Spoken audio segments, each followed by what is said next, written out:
여러분, 안녕하십니까? 오늘 이 밤 여러분께 참으로 특별한 이야기를 들려드리려고 합니다. 요한복음 이야기입니다. 혹시 여러분은 인생에서 정말 중요한 순간을 경험하신 적이 있으신가요? 그 순간이 너무나 소중해서 평생 잊을 수 없는 그런 기억 말입니다. 처자아이를 낳았을 때, 배우자를 처음 만났을 때, 혹은 하나님을 처음 만났을 때처럼 말입니다. 사도 요한에게도 그런 순간이 있었습니다.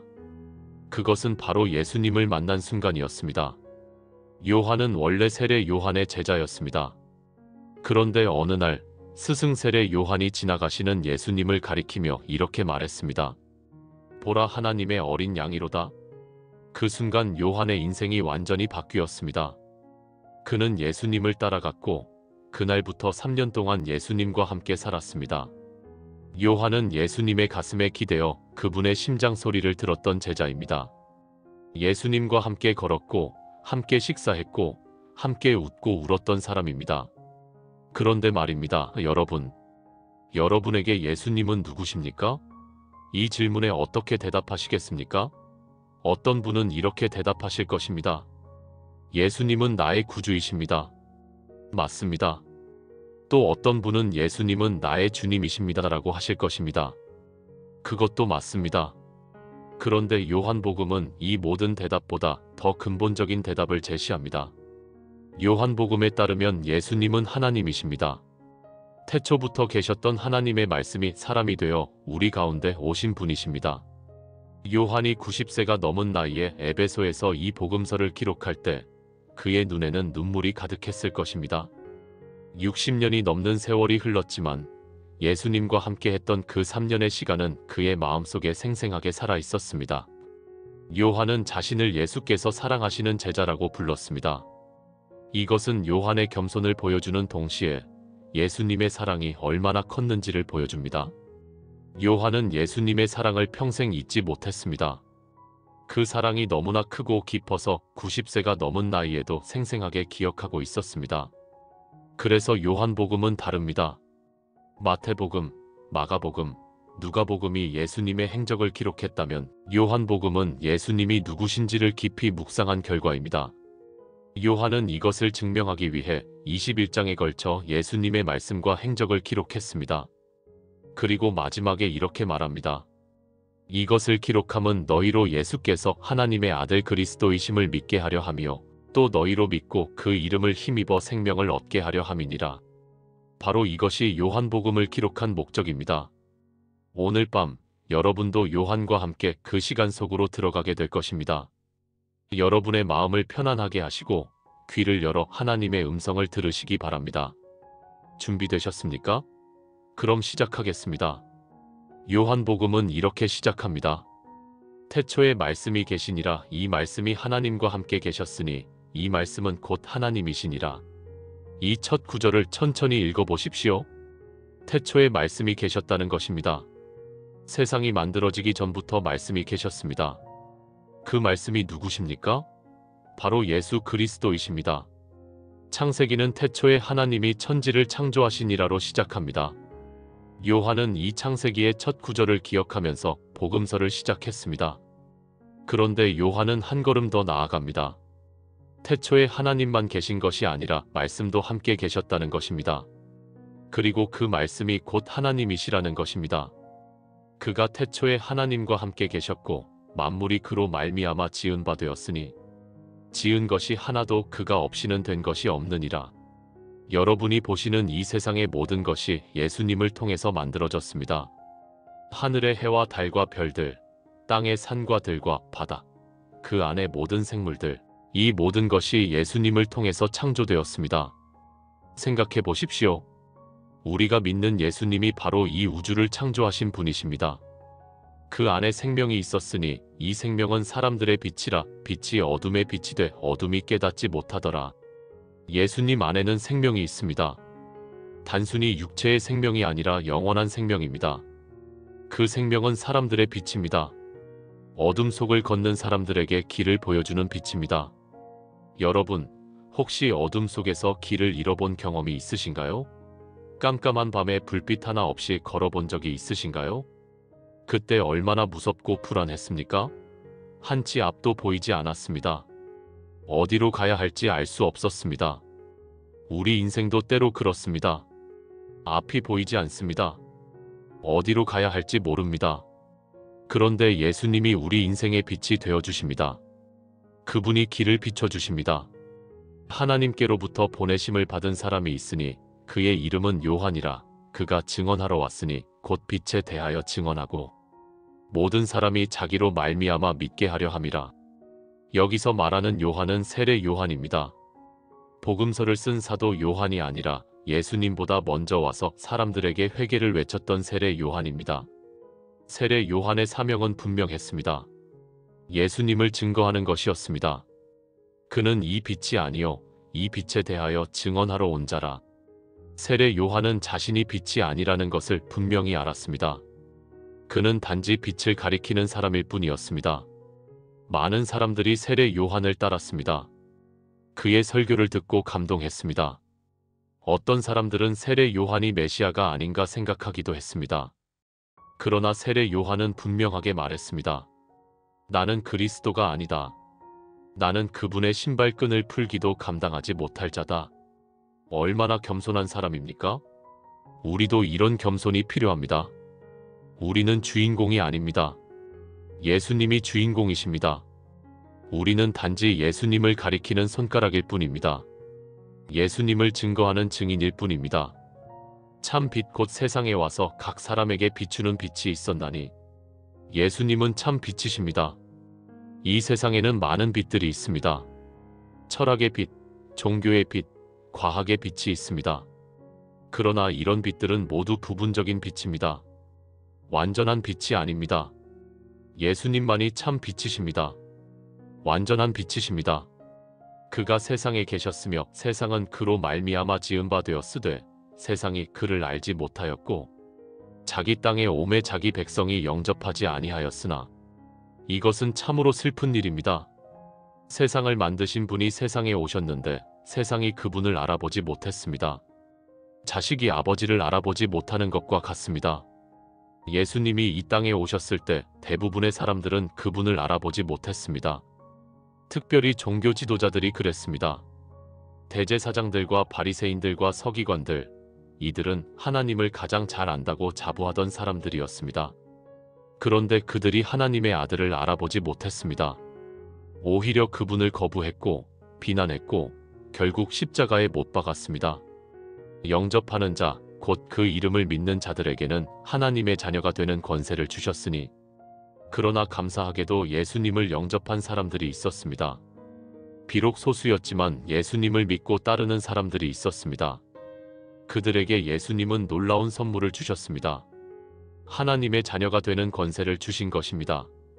여러분, 이것이 복음입니다. 예수님을 믿기만 하면 하나님의 자녀가 된다는 것입니다. 우리가 무슨 큰일을 해서가 아닙니다. 우리가 착해서가 아닙니다. 그냥 믿기만 하면 됩니다. 예수님이 하나님의 아들이심을 믿고 예수님이 우리의 죄를 위해 십자가에서 죽으셨다가 부활하신 것을 믿으면 됩니다. 그러면 우리는 하나님의 자녀가 됩니다. 이는 혈통으로나 육정으로나 사람의 뜻으로 나지 아니하고 오직 하나님께로부터 난 자들이니라. 하나님의 자녀가 되는 것은 사람의 노력으로 되는 것이 아닙니다. 좋은 가문에서 태어났다고 되는 것도 아닙니다. 열심히 노력한다고 되는 것도 아닙니다. 오직 하나님의 은혜로 되는 것입니다. 그리고 이제 요한복음의 가장 중요한 구절이 나옵니다. 말씀이 육신이 되어 우리 가운데 거하심에 우리가 그의 영광을 보니 아버지의 독생자의 영광이요 은혜와 진리가 충만하더라. 여러분, 이 구절을 천천히 음미해 보십시오. 말씀이 육신이 되었다는 것입니다. 하나님이 사람이 되셨다는 것입니다. 이것을 성육신이라고 부릅니다. 성육신은 기독교 신앙의 핵심입니다. 하나님이 우리와 똑같은 사람이 되셨다는 것입니다. 배고프시면 배고파 하시고 목마르시면 목말라 하시고 피곤하시면 쉬시고 슬프시면 우시는 그런 사람이 되신 것입니다. 왜 하나님이 사람이 되셔야 했습니까? 생각해 보십시오. 하나님은 너무나 거룩하시고 높으신 분이십니다. 우리는 죄가 많은 연약한 인간입니다. 하나님과 우리 사이에는 큰 간격이 있었습니다. 그 간격을 메우기 위해 예수님이 오신 것입니다. 하나님과 인간을 연결하는 다리가 되기 위해 오신 것입니다. 우리 가운데 거하심에 예수님은 잠깐 방문하신 것이 아닙니다. 우리와 함께 사셨습니다. 33년 동안 이 땅에 사셨습니다. 아기로 태어나셔서 자라셨고 청년이 되셨고 목수 일을 하셨고 그러다가 30세에 공생애를 시작하셨습니다. 우리와 똑같이 사셨습니다. 그래서 예수님은 우리의 아픔을 아십니다. 우리의 어려움을 아십니다. 우리의 고통을 아십니다. 성경은 이렇게 말합니다. 우리에게 있는 대제사장은 우리의 연약함을 동정하지 못하실 이가 아니요 모든 일에 우리와 똑같이 시험을 받으신 이로되 죄는 없으시니라. 예수님은 우리를 이해하십니다. 여러분, 혹시 힘든 일이 있으신가요? 아픈 곳이 있으신가요? 걱정되는 일이 있으신가요? 예수님께 말씀드리십시오. 그분은 우리의 고통을 아십니다. 우리의 눈물을 아십니다. 그분도 이 땅에서 고통당하셨기 때문입니다. 우리가 그의 영광을 보니 아버지의 독생자의 영광이요 은혜와 진리가 충만하더라. 요한과 다른 제자들은 예수님의 영광을 보았습니다. 그 영광을 가장 확실하게 본 사건이 변화산 사건입니다. 예수님이 베드로와 야고보와 요한을 데리고 높은 산에 올라가셨습니다. 그리고 그들 앞에서 변화하셨습니다. 얼굴이 해같이 빛나고 옷이 빛같이 휘어졌습니다. 그때 제자들은 예수님의 참 모습을 보았습니다. 예수님이 단순한 사람이 아니라 하나님이시라는 것을 보았습니다. 그런데 예수님은 그 영광을 숨기시고 우리와 함께 사셨습니다. 겸손하게 낮아지셨습니다. 종의 형체를 가지셨습니다. 은혜와 진리가 충만하더라. 예수님은 은혜가 충만하신 분입니다. 은혜란 무엇입니까? 우리가 받을 자격이 없는데도 베푸시는 선물입니다. 우리가 죄인인데도 사랑하시는 사랑입니다. 우리가 배반해도 용서하시는 용서입니다. 이것이 은혜입니다. 또한 예수님은 진리가 충만하신 분입니다. 예수님의 모든 말씀은 진리입니다. 거짓이 전혀 없습니다. 예수님은 나중에 이렇게 말씀하셨습니다. 나는 길이요 진리요 생명이니 나로 말미암지 않고는 아버지께로 올 자가 없느니라. 예수님이 진리이십니다. 요한이 증언하여 외쳐 말했습니다. 이는 내가 전에 말하기를 내 뒤에 오시는 이가 나보다 앞선 것은 나보다 먼저 계심이라 한 그이라. 세례 요한은 예수님보다 6달 먼저 태어났습니다. 나이로는 세례 요한이 형입니다. 그러나 세례 요한은 말합니다. 예수님이 나보다 앞선다고 말입니다. 왜냐하면 예수님은 나보다 먼저 계셨기 때문입니다. 예수님은 영원 전부터 계셨던 분이시기 때문입니다. 우리가 다 그의 충만한 데서 받으니 은혜 위에 은혜로라. 예수님은 은혜의 샘이십니다. 마르지 않는 샘입니다. 우리가 예수님께 나아가면 은혜를 받습니다. 그리고 그 은혜 위에 또 은혜를 받습니다. 계속해서 은혜를 받습니다. 끝이 없습니다. 여러분도 이 은혜를 경험하셨습니까? 예수님께 나아가면 은혜가 넘칩니다. 우리가 힘들 때 힘을 주십니다. 우리가 슬플 때 위로해 주십니다. 우리가 외로울 때 함께 해주십니다. 이것이 예수님의 은혜입니다. 율법은 모세로 말미암아 주어진 것이요 은혜와 진리는 예수 그리스도로 말미암아 온 것이라. 요한은 이제 모세와 예수님을 비교합니다. 모세는 하나님의 위대한 종이었습니다. 하나님께서 모세를 통해 율법을 주셨습니다. 10계명을 주셨습니다. 율법은 좋은 것입니다. 율법은 우리에게 무엇이 옳고 무엇이 그른지 가르쳐 줍니다. 도둑질하지 말라, 살인하지 말라, 간음하지 말라, 이런 것들을 가르쳐 줍니다. 그러나 율법에는 한계가 있습니다. 율법은 우리에게 해야 할 것을 말해주지만 그것을 할 수 있는 힘을 주지는 못합니다. 율법은 우리의 죄를 드러내지만 그 죄를 용서하지는 못합니다. 그러나 예수님은 다릅니다. 예수님을 통해 은혜와 진리가 왔습니다. 은혜는 우리에게 죄 용서를 줍니다. 진리는 우리에게 참된 길을 보여줍니다. 예수님은 율법을 완성하신 분이십니다. 율법이 요구하는 모든 것을 예수님이 이루셨습니다. 그리고 그 의로움을 우리에게 주십니다. 본래 하나님을 본 사람이 없으되 아버지 품속에 있는 독생자께서 나타내셨느니라. 하나님은 영이십니다. 눈으로 볼 수 없는 분이십니다. 구약 시대에도 많은 사람들이 하나님을 보기 원했습니다. 모세도 하나님의 얼굴을 보기 원했습니다. 그러나 하나님은 말씀하셨습니다. 나의 얼굴을 보고는 살 자가 없다. 하나님은 너무나 거룩하셔서 죄인인 우리가 볼 수 없습니다. 그런데 예수님이 오셨습니다. 예수님은 하나님을 나타내셨습니다. 예수님을 보면 하나님을 보는 것입니다. 예수님의 말씀을 들으면 하나님의 음성을 듣는 것입니다. 예수님의 행동을 보면 하나님의 성품을 아는 것입니다. 그래서 예수님은 나중에 제자 빌립에게 이렇게 말씀하셨습니다. 빌립아, 내가 이렇게 오래 너희와 함께 있으되 내가 나를 알지 못하느냐? 나를 본 자는 아버지를 보았거늘 어찌하여 아버지를 보이라 하느냐? 예수님이 곧 하나님이십니다. 이제 요한복음의 이야기가 본격적으로 시작됩니다. 유대인들이 예루살렘에서 제사장들과 레위인들을 세례 요한에게 보내어 물었습니다. 내가 누구냐? 세례 요한의 명성이 온 유대 땅에 퍼졌습니다. 많은 사람들이 그에게 나와 세례를 받았습니다. 요단강가에 사람들이 몰려들었습니다. 종교 지도자들은 궁금했습니다. 이 사람이 누구인가? 무슨 권위로 이런 일을 하는가 하고 말입니다. 그래서 사람들을 보내 조사하게 한 것입니다. 세례 요한이 대답했습니다. 나는 그리스도가 아니라. 분명한 대답이었습니다. 많은 사람들이 세례 요한을 따랐지만 세례 요한은 자신이 그리스도가 아니라는 것을 분명히 했습니다. 그는 겸손한 사람이었습니다. 자기를 높이지 않았습니다.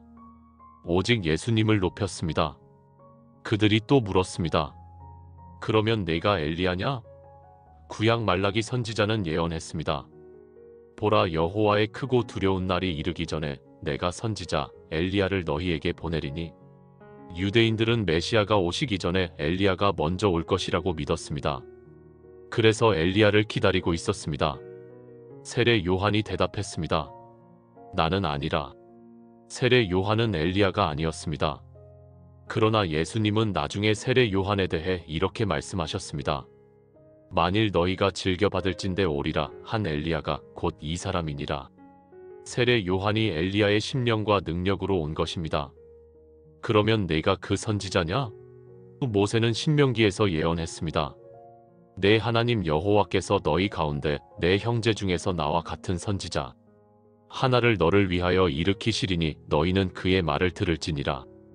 유대인들은 이 선지자가 오기를 기다렸습니다. 세례 요한이 그 선지자가 아닌가 생각했습니다. 그러나 세례 요한은 대답했습니다. 아니라. 세례 요한은 자신이 누구인지 정확히 알고 있었습니다.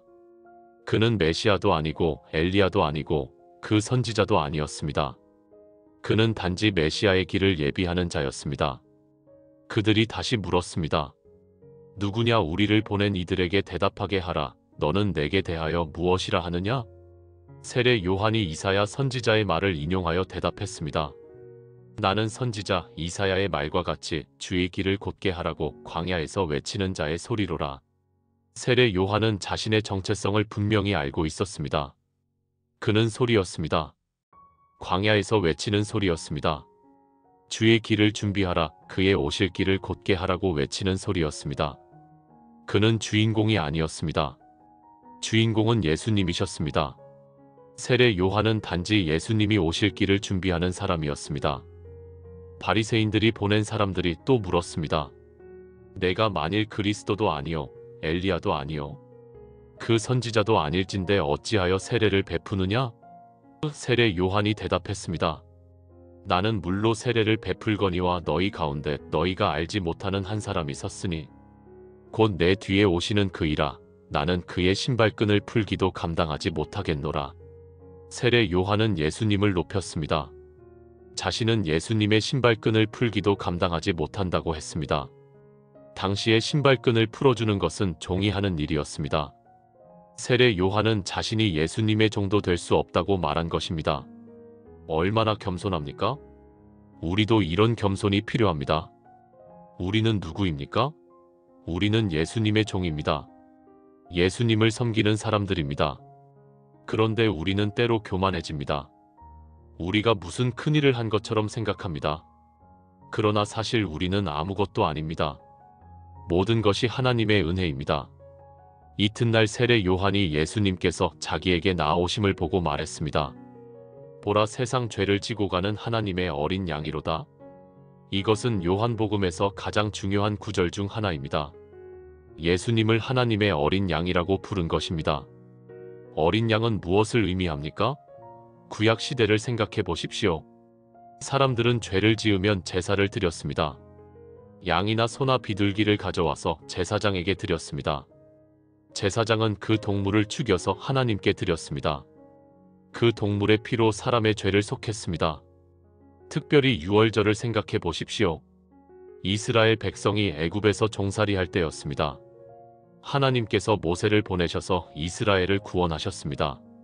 그런데 마지막 재앙이 내리기 전에 하나님께서 명령하셨습니다. 각 가정에서 어린 양을 잡아서 그 피를 문설주에 바르라고 하셨습니다. 그러면 죽음의 사자가 그 집을 넘어갈 것이라고 하셨습니다. 이스라엘 백성은 순종했습니다. 어린 양을 잡아서 그 피를 문설주에 발랐습니다. 그날 밤 죽음의 사자가 애굽 땅을 지나갔습니다. 그러나 문설주에 피가 발린 집은 넘어갔습니다. 어린 양의 피가 이스라엘 백성을 구원한 것입니다. 예수님은 바로 그 어린 양이십니다. 우리의 죄를 위해 죽으신 어린 양이십니다. 예수님의 피가 우리를 죄에서 구원합니다. 예수님의 피가 우리를 죽음에서 건집니다.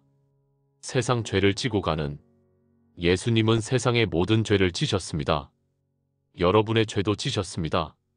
나의 죄도 지셨습니다. 과거의 죄, 현재의 죄, 미래의 죄, 모든 죄를 지셨습니다. 그리고 십자가에서 그 죄값을 치르셨습니다.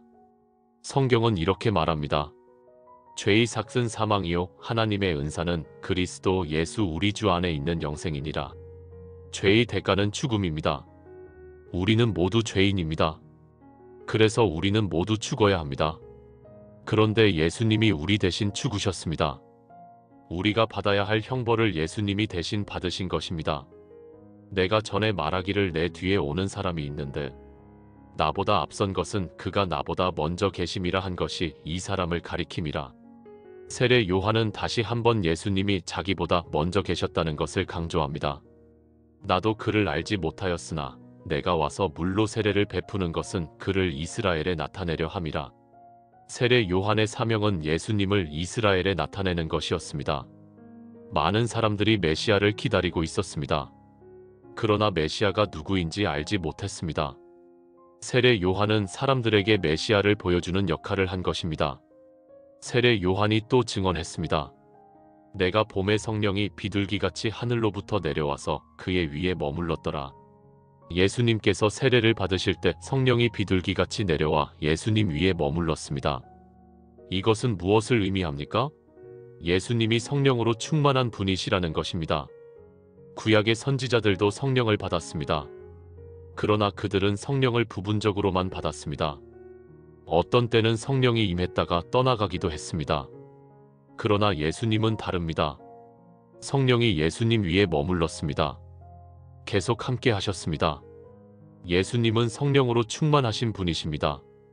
나도 그를 알지 못하였으나 나를 보내어 물로 세례를 베풀라 하신 그이가 나에게 말씀하시되 성령이 내려서 누구 위에든지 머무는 것을 보거든 그가 곧 성령으로 세례를 베푸는 이인 줄 알라 하셨기에 내가 보고 그가 하나님의 아들이심을 증언하노라. 세례 요한의 증언은 분명했습니다. 예수님은 하나님의 아들이시라는 것입니다. 세례 요한은 예수님을 직접 보았습니다. 성령이 그분 위에 내려오는 것을 보았습니다. 그래서 확신을 가지고 증언할 수 있었습니다. 우리도 예수님을 증언해야 합니다. 우리가 경험한 예수님을 다른 사람들에게 말해야 합니다. 예수님이 우리 인생을 어떻게 바꾸셨는지, 예수님이 우리에게 어떤 은혜를 주셨는지 이런 것들을 나누어야 합니다. 또 이튿날 세례 요한이 자기 제자 중 두 사람과 함께 섰다가 예수님께서 건의심을 보고 말했습니다. 보라, 하나님의 어린 양이로다. 그 두 제자가 그 말을 듣고 예수님을 따랐습니다. 그 중 한 사람이 바로 이 복음서를 쓴 사도 요한입니다. 다른 한 사람은 안드레였습니다. 예수님께서 돌이켜 그들이 따르는 것을 보시고 물으셨습니다. 무엇을 구하느냐? 이것은 예수님께서 요한복음에서 처음 하신 말씀입니다. 무엇을 구하느냐? 이 질문은 지금도 우리에게 하시는 질문입니다. 여러분은 무엇을 구하십니까? 건강을 구하십니까? 돈을 구하십니까? 명예를 구하십니까? 행복을 구하십니까? 아니면 영원한 생명을 구하십니까? 우리가 무엇을 구하느냐가 우리 인생을 결정합니다. 그들이 대답했습니다. 랍비여 어디 계시오니이까? 랍비는 선생님이라는 뜻입니다. 그들은 예수님께 배우기를 원했습니다. 예수님과 함께 있기를 원했습니다. 예수님께서 말씀하셨습니다. 와서 보라. 이 얼마나 아름다운 초대입니까? 예수님은 지금도 우리에게 말씀하십니다. 와서 보라. 멀리서 구경만 하지 말고 직접 와서 보라는 것입니다. 예수님을 직접 경험해 보라는 것입니다. 그들이 가서 예수님께서 계신 곳을 보고 그날 함께 거했습니다. 때가 10시쯤 되었습니다. 요한은 60년이 지난 후에도 그때의 시간을 정확하게 기억하고 있었습니다. 10시쯤 되었다고 기록했습니다. 그만큼 그 순간이 중요했기 때문입니다. 그것은 요한의 인생에서 가장 중요한 순간이었습니다. 그날 요한은 예수님을 만났습니다. 예수님과 대화했습니다. 예수님의 말씀을 들었습니다. 예수님의 얼굴을 보았습니다. 그리고 그의 인생이 완전히 바뀌었습니다. 여러분에게도 그런 순간이 있었습니까? 예수님을 만난 순간, 예수님을 믿기로 결심한 순간이 있었습니까? 그 순간을 기억하십니까? 그 순간이 여러분 인생에서 가장 중요한 순간입니다. 그 두 사람 중 하나인 안드레가 먼저 자기 형제 시몬을 찾았습니다. 그리고 말했습니다. 우리가 메시아를 만났다. 메시아는 히브리어고 헬라어로는 그리스도입니다. 둘 다 기름 부음 받은 자라는 뜻입니다. 구약 시대에는 왕이나 제사장이나 선지자가 기름 부음을 받았습니다. 그런데 이스라엘 백성은 특별한 메시아를 기다렸습니다. 하나님께서 보내실 구원자를 기다렸습니다. 안드레는 확신했습니다. 예수님이 바로 그 메시아라고 확신했습니다. 그래서 형 시몬을 찾아가 말한 것입니다. 우리가 메시아를 만났다. 그리고 시몬을 예수님께 데리고 왔습니다. 예수님께서 시몬을 보시고 말씀하셨습니다. 내가 요한의 아들 시몬이니 장차 게바라 칭함을 받으리라. 게바는 아람어고 헬라어로는 베드로입니다. 둘 다 바위라는 뜻입니다. 시몬은 원래 불안정한 사람이었습니다. 감정의 기복이 심했습니다. 때로는 용감했다가 때로는 겁이 많았습니다. 충동적이었습니다. 생각 없이 말하고 행동했습니다. 그런데 예수님은 그를 베드로, 바위라고 부르셨습니다. 예수님은 그의 잠재력을 보셨습니다. 그가 될 수 있는 모습을 보셨습니다. 예수님은 우리의 현재 모습만 보시는 것이 아닙니다. 우리가 될 수 있는 모습을 보십니다.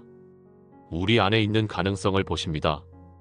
여러분, 혹시 자신이 부족하다고 생각하십니까? 혹시 자신이 쓸모없다고 생각하십니까? 그렇지 않습니다. 예수님은 여러분 안에 있는 가능성을 보십니다. 여러분을 변화시키실 수 있습니다. 시몬을 베드로로 만드신 것처럼 여러분도 변화시키실 수 있습니다. 이튿날 예수님께서 갈릴리로 나가시려 하시다가 빌립을 만나 말씀하셨습니다. 나를 따르라. 짧은 말씀입니다. 그러나 얼마나 강력한 말씀입니까? 나를 따르라. 예수님은 지금도 우리에게 말씀하십니다. 나를 따르라. 예수님을 따른다는 것은 무엇을 의미합니까? 예수님이 가시는 곳에 우리도 간다는 것입니다. 예수님이 하시는 일을 우리도 한다는 것입니다. 예수님의 가르침대로 산다는 것입니다. 이것이 제자의 삶입니다. 빌립이 나다나엘을 찾아가 말했습니다. 모세가 율법에 기록하였고 여러 선지자가 기록한 그 일을 우리가 만났으니 요셉의 아들 나사렛 예수라. 빌립도 안드레처럼 다른 사람을 예수님께 인도했습니다. 나다나엘이 대답했습니다. 나사렛에서 무슨 선한 것이 날 수 있느냐? 나사렛은 작은 마을이었습니다. 유명하지 않은 곳이었습니다. 구약 성경에도 나사렛이 한 번도 언급되지 않았습니다. 그래서 나다나엘은 의심했습니다. 메시아가 나사렛 같은 곳에서 나올 리 없다고 생각한 것입니다. 빌립이 말했습니다. 와서 보라. 논쟁하지 말고 직접 와서 보라는 것입니다. 신앙은 논리만으로 되는 것이 아닙니다. 경험이 필요합니다. 예수님을 직접 만나야 합니다. 예수님께서 나다나엘이 자기에게 오는 것을 보시고 그를 가리켜 말씀하셨습니다. 보라, 이는 참으로 이스라엘 사람이라 그 속에 간사한 것이 없도다. 예수님은 나다나엘을 칭찬하셨습니다. 그가 진실한 사람이라고 말씀하셨습니다. 나다나엘이 놀라서 물었습니다. 어떻게 나를 아시나이까? 예수님께서 대답하셨습니다. 빌립이 너를 부르기 전에 내가 무화과 나무 아래에 있을 때에 보았노라. 예수님은 나다나엘을 이미 아셨습니다. 그가 무화과 나무 아래에 있었던 것도 아셨습니다. 무화과 나무 아래는 당시 유대인들이 기도하고 묵상하는 장소였습니다. 나다나엘은 거기서 하나님께 기도하고 있었을 것입니다. 메시아를 보내달라고 기도했을 것입니다. 그런데 그 기도를 예수님이 들으셨습니다. 그리고 지금 그 기도의 응답으로 나다나엘 앞에 서 계신 것입니다. 나다나엘이 대답했습니다. 랍비여, 당신은 하나님의 아들이시요 당신은 이스라엘의 임금이로소이다. 나다나엘의 고백은 아름답습니다. 그는 예수님이 하나님의 아들이심을 믿었습니다. 예수님께서 그에게 대답하여 말씀하셨습니다. 내가 무화과 나무 아래에 있는 것을 보았다 하므로 믿느냐? 이보다 더 큰 일을 보리라. 그리고 말씀하셨습니다. 진실로 진실로 너희에게 이르노니 하늘이 열리고 하나님의 사자들이 인자 위에 오르락내리락 하는 것을 보리라. 예수님은 나다나엘에게 더 큰 일들을 보게 될 것이라고 약속하셨습니다. 그리고 그 약속은 이루어졌습니다. 나다나엘은 예수님을 따르면서 수많은 기적을 보았습니다. 병자가 고침받는 것을 보았고, 죽은 자가 살아나는 것을 보았고, 예수님이 부활하신 것을 보았습니다. 우리도 마찬가지입니다. 예수님을 믿고 따르면 놀라운 일들을 경험하게 됩니다. 예수님께서 우리 인생에 행하시는 놀라운 일들을 보게 됩니다. 사흘째 되던 날 갈릴리 가나에 혼인잔치가 있었습니다. 예수님의 어머니도 거기에 계셨고 예수님과 그 제자들도 혼인잔치에 청함을 받았습니다. 혼인잔치는 당시 유대사회에서 매우 중요한 행사였습니다. 온 마을 사람들이 모여서 일주일 동안 축하했습니다. 먹고 마시고 노래하고 춤추며 기뻐했습니다. 그런데 잔치 도중에 큰 문제가 생겼습니다. 포도주가 떨어진 것입니다. 이것은 정말 큰 일이었습니다. 손님들을 제대로 대접하지 못한다는 것은 큰 창피였습니다. 신랑 신부 집안의 체면이 말이 아니었습니다. 온 마을 사람들 앞에서 망신당하는 것이었습니다. 예수님의 어머니 마리아가 예수님께 말했습니다. 그들에게 포도주가 없다. 단순한 보고였지만 그 속에는 간절한 부탁이 담겨 있었습니다. 어머니의 마음이었습니다. 어떻게든 이 상황을 해결해달라는 마음이었습니다. 마리아는 예수님이 무엇인가 할 수 있다는 것을 알았습니다. 예수님이 특별한 분이라는 것을 알았습니다. 마리아는 예수님을 낳았고 예수님을 키웠고 30년 동안 함께 살았습니다. 그러니 예수님을 누구보다 잘 알았습니다. 예수님께서 어머니에게 말씀하셨습니다. 여자여, 나와 무슨 상관이 있나이까? 내 때가 아직 이르지 아니하였나이다. 이 말씀이 좀 이상하게 들릴 수 있습니다. 예수님이 어머니에게 무례하게 대하신 것처럼 보일 수 있습니다. 그러나 그렇지 않습니다. 당시에 여자여라고 부르는 것은 존중의 표현이었습니다. 예수님은 어머니를 존중하셨습니다. 그러나 예수님은 이제 하나님의 일을 하셔야 했습니다. 어머니의 아들로서가 아니라 하나님의 아들로서 일하셔야 했습니다. 내 때가 아직 이르지 아니하였나이다. 예수님에게는 하나님께서 정하신 때가 있었습니다. 모든 일에는 때가 있었습니다. 예수님은 하나님의 뜻대로 행하셨습니다. 자기 마음대로 하지 않으셨습니다. 그럼에도 불구하고 마리아는 하인들에게 말했습니다. 그가 무엇이라 하시든지 그대로 하라. 마리아는 예수님을 신뢰했습니다. 예수님이 무엇인가 하실 것을 믿었습니다. 여러분도 예수님을 신뢰하십니까? 예수님이 무엇이라 하시든지 그대로 하시겠습니까? 순종하시겠습니까? 이것이 신앙입니다. 예수님을 신뢰하고 순종하는 것입니다. 거기에 유대인의 정결 예식을 따라 두세 통 드는 돌항아리 6개가 놓여 있었습니다. 한 통은 약 100리터입니다. 그러니까 각 항아리에는 200리터에서 300리터 정도의 물이 들어갔습니다. 6항아리면 총 1200리터에서 1800리터 정도였습니다. 엄청난 양입니다. 예수님께서 하인들에게 말씀하셨습니다. 항아리에 물을 채우라. 하인들이 항아리를 가득 채웠습니다. 그들은 의심하지 않았습니다. 왜 물을 채우는지 묻지 않았습니다.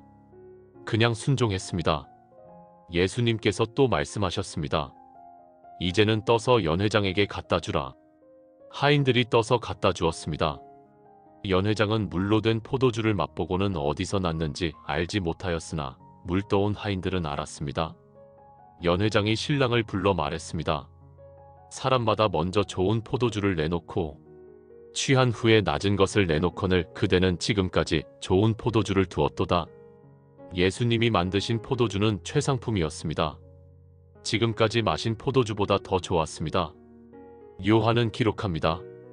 예수께서 이 첫 표적을 갈릴리 가나에서 행하여 그의 영광을 나타내심에 제자들이 그를 믿으니라. 이것은 예수님께서 행하신 첫 번째 표적이었습니다. 표적이란 무엇입니까? 단순한 기적이 아닙니다. 표적은 어떤 것을 가리키는 것입니다. 물을 포도주로 만드신 이 표적은 무엇을 가리킵니까? 첫째, 이 표적은 예수님이 창조주 하나님이시라는 것을 보여줍니다. 예수님은 물의 분자 구조를 바꾸셨습니다. 물을 포도주로 만드셨습니다. 이것은 창조의 능력입니다. 오직 하나님만이 하실 수 있는 일입니다. 둘째, 이 표적은 예수님이 우리 인생을 변화시키실 수 있다는 것을 보여줍니다. 물은 평범한 것입니다. 맛이 없습니다. 포도주는 기쁨을 주는 것입니다. 맛이 있습니다. 예수님은 우리의 평범한 인생을 기쁨의 인생으로 바꾸십니다. 우리의 슬픔을 기쁨으로, 우리의 절망을 희망으로, 우리의 어둠을 빛으로 바꾸십니다. 이것이 예수님이 하시는 일입니다. 여러분의 인생도 예수님께서 변화시키실 수 있습니다. 셋째, 이 표적은 예수님이 우리에게 최상의 것을 주신다는 것을 보여줍니다. 예수님이 만드신 포도주는 최고급이었습니다. 예수님은 우리에게 최선의 것을 주십니다. 값싼 것을 주지 않으십니다. 제자들이 이 표적을 보고 예수님을 믿었습니다. 그들의 믿음이 더욱 강해졌습니다. 그들은 예수님이 정말 특별한 분이라는 것을 확신했습니다. 그 후에 예수님께서 어머니와 형제들과 제자들과 함께 가버나움으로 내려가 거기에 여러 날 계시지 아니하시고 유대인의 유월절이 가까운지라 예수님께서 예루살렘으로 올라가셨습니다. 예루살렘 성전에서 예수님은 놀라운 광경을 보셨습니다. 소와 양과 비둘기 파는 사람들이 있었습니다. 돈 바꾸는 사람들이 앉아 있었습니다. 성전이 장터가 되어 있었습니다. 성전은 어떤 곳입니까? 하나님께 예배드리는 곳입니다. 하나님을 만나는 곳입니다. 기도하는 곳입니다. 그런데 그 거룩한 곳이 장사하는 곳이 되어 있었습니다. 사람들이 성전에 와서 하나님께 예배하는 대신 돈을 벌고 있었습니다. 물론 성전에서 재물을 파는 것 자체가 나쁜 것은 아니었습니다. 멀리서 온 사람들은 재물을 가져올 수 없었습니다. 그래서 성전에서 재물을 사야 했습니다. 또 성전세를 내려면 유대 돈으로 바꿔야 했습니다. 그래서 돈을 바꾸는 사람들이 필요했습니다. 그러나 문제는 그들이 부정직했다는 것입니다. 그들은 과도한 이익을 취했습니다. 가난한 사람들을 착취했습니다. 하나님의 이름으로 돈을 벌었습니다. 이것이 예수님을 분노하게 만들었습니다. 예수님께서 노끈으로 채찍을 만드사 양이나 소를 다 성전에서 내쫓으시고 돈 바꾸는 사람들의 돈을 쏟으시며 상을 엎으시고 비둘기 파는 사람들에게 말씀하셨습니다. 이것을 여기서 가져가라. 내 아버지의 집으로 장사하는 집을 만들지 말라. 예수님은 온유하신 분이십니다. 어린아이를 사랑하시고 병자를 고치시고 죄인을 용서하시는 분이십니다. 그러나 예수님은 죄에 대해서는 단호하셨습니다. 특별히 하나님의 이름을 욕되게 하는 것에 대해서는 분노하셨습니다. 우리도 이런 분노가 필요합니다. 죄에 대한 의로운 분노 말입니다. 우리는 때로 죄를 너무 가볍게 여깁니다. 별것 아닌 것처럼 생각합니다. 그러나 죄는 심각한 것입니다. 죄는 하나님을 슬프게 합니다. 죄는 우리를 파괴합니다. 제자들이 기억하기를 주의 집을 사모하는 열심이 나를 삼키리라 한 것이 기록되었다고 했습니다. 이것은 시편 69편 9절 말씀입니다. 다윗이 하나님의 집을 사모하는 열심 때문에 고난을 받는다고 말한 것입니다. 예수님도 마찬가지였습니다. 예수님은 하나님의 집을 사모하셨습니다. 하나님의 집이 거룩하기를 원하셨습니다. 그 열심 때문에 예수님은 종교 지도자들의 미움을 받으셨습니다. 결국 그 열심 때문에 십자가에 못 박히셨습니다. 이에 유대인들이 대답하여 예수님께 말했습니다. 내가 이런 일을 행하니 무슨 표적을 우리에게 보이겠느냐? 그들은 예수님의 권위에 도전했습니다. 무슨 권리로 이런 일을 하느냐고 물은 것입니다. 예수님께서 대답하여 말씀하셨습니다. 너희가 이 성전을 헐라 내가 사흘 동안에 일으키리라. 유대인들이 말했습니다. 이 성전은 46년 동안의 지었건을 내가 3일 동안에 일으키겠느냐? 그들은 예수님의 말씀을 이해하지 못했습니다. 그들은 예수님이 예루살렘 성전을 말씀하신 줄 알았습니다. 그러나 예수님은 성전된 자기 육체를 가리켜 말씀하신 것이었습니다. 예수님께서 죽은 자 가운데서 살아나신 후에야 제자들이 이 말씀하신 것을 기억하고 성경과 예수님께서 하신 말씀을 믿었습니다. 예수님은 자신의 죽음과 부활을 예언하신 것입니다. 예수님은 십자가에서 죽으시고 사흘 만에 부활하실 것을 아셨습니다. 우리가 믿는 예수님은 죽으셨다가 부활하신 분이십니다. 이것이 기독교 신앙의 핵심입니다. 예수님이 부활하지 않으셨다면 우리의 믿음은 헛된 것입니다. 그러나 예수님은 부활하셨습니다. 죽음을 이기셨습니다.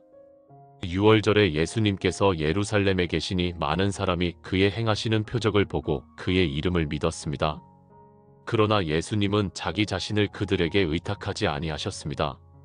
이는 그가 모든 사람을 아심이요 또 사람에 대하여 누구의 증언도 받으실 필요가 없었기 때문입니다.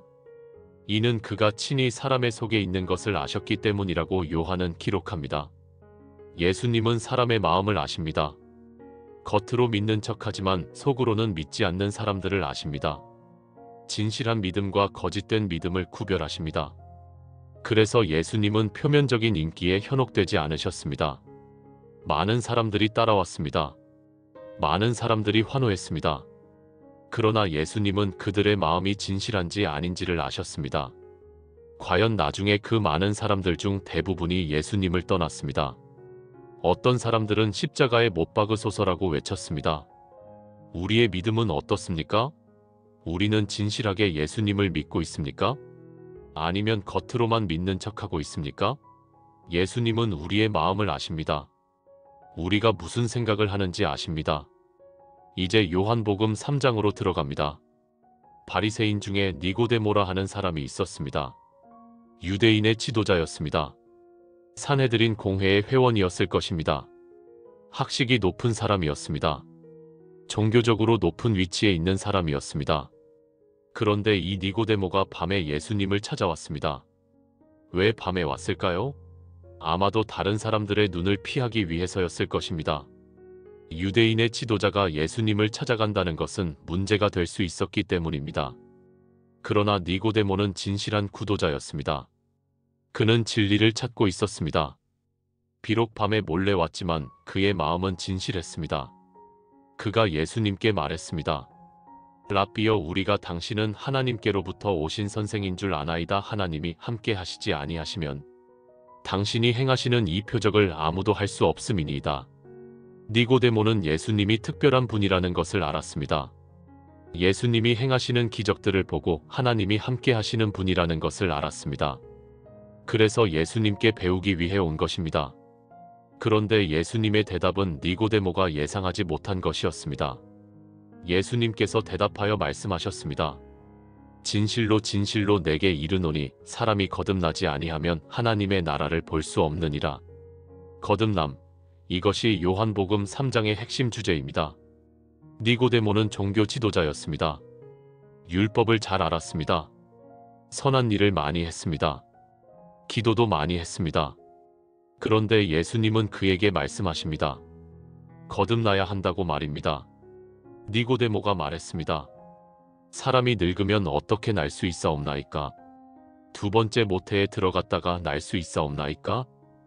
니고데모는 육체적인 출생을 생각했습니다.